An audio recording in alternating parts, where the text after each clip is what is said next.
Obviously, summer's right around the corner. I know you're excited. I'm excited. We're all excited for the World Cup. Just want to get like your thoughts on what you think the World Cup means for North America, for the U.S. in specific, and obviously in the growth for the MLS. Yeah, I think the World Cup is going to be huge. I think um I've been looking forward to this for a very, very long time. Obviously sad that it's not in Chicago, but like I think overall as a whole, just like getting eyes on the sport is going to be really great for us.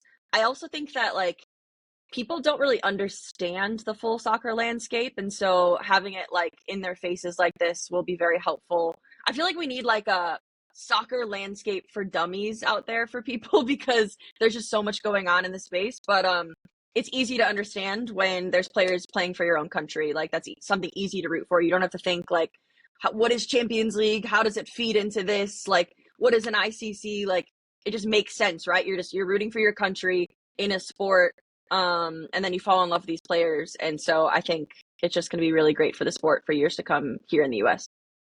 Yeah, and just you touching base on that a little bit. We obviously had the FIFA Clubs World Cup last summer in the U.S. and it was I think it was a South Korean team. I'm blanking on the name that were here. Boca Juniors. Their fan bases were amazing. I know they went viral. And do you feel like those countries' fan bases coming over are going to have an impact on Americans to kind of give them perspective of okay, this is what a true fan is?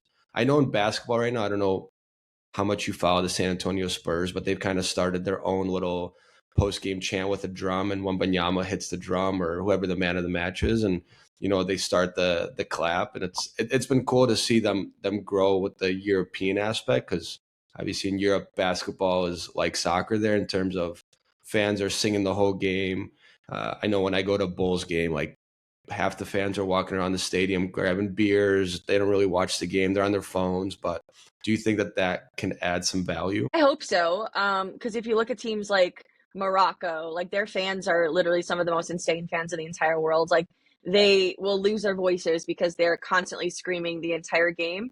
And if you go to a game overseas, like you said, like they're only getting off from their seat at halftime. Like that is, they're not going to miss any second of the game. And so I hope that some of that mentality will be seen and then obviously brought into the US fan base because we need it. Like, obviously, I understand other sports and how it works. There's a lot of stop of play in other sports, but like soccer is different, football is different. And so I think that we need to get better as a nation in terms of how we watch soccer. No, without a doubt. Who's the player that you're most excited to watch? Ooh, I mean, easy answer would be someone like Lamine Yamal. But like in terms of young talent, I'm excited to watch players like Doué from France.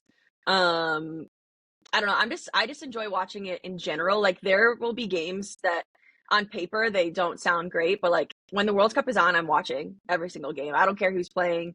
You also discover a lot of different new players that you didn't necessarily watch if you don't watch them when they're playing for their clubs. And so I'm just excited to watch every single team.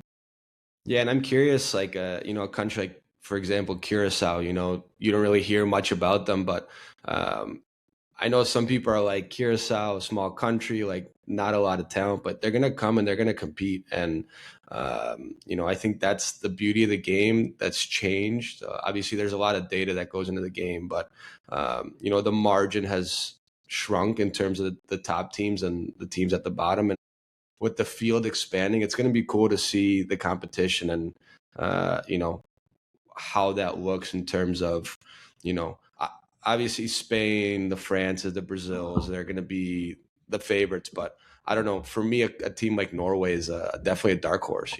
I could see them making a run, and I think this is the World Cup that you're going to see somebody make a run that is very unexpected. I think so too. I think that there's smaller nations, especially nations that just aren't spoken about a lot. Like there's some African teams that I think are very underrated as well. But that's like the thing you love about the World Cup. There can be a team come in, obviously no longer, but like Croatia was one of those teams that was considered a dark horse. People didn't expect them to do anything, and then they're making it to a final, semifinal, and so that's what I love to see, because it just means something different. And obviously, this only happens every 4 years. So like I'm very, very excited even to watch And Curacao.